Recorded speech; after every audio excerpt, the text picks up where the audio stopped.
iš šitos dėžės įsirinkti geriausius kvepalus savo vasarai. Night Out. Patys pirmi jau visai neblogi. Šitus kvepalus apibūdinčiau kaip sexy. Antra dėžutė pavadinimu Femme.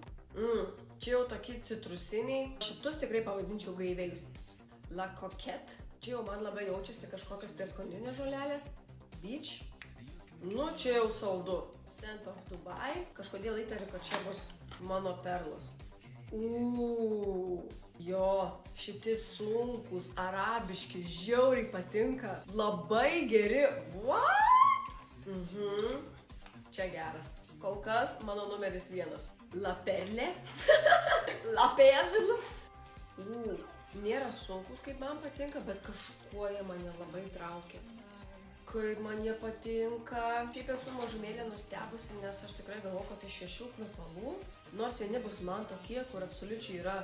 Jeigu reikėtų rinktis vienus, imčiau šitus, Scent of Dubai, bet įtariu, kad kitų mėgstamiausi būtų šitie Night Out. Nu, aš garantuoju, 95% žmonių šitie kvepalai bus belekas. Va, nusiskrinčiuotinkit.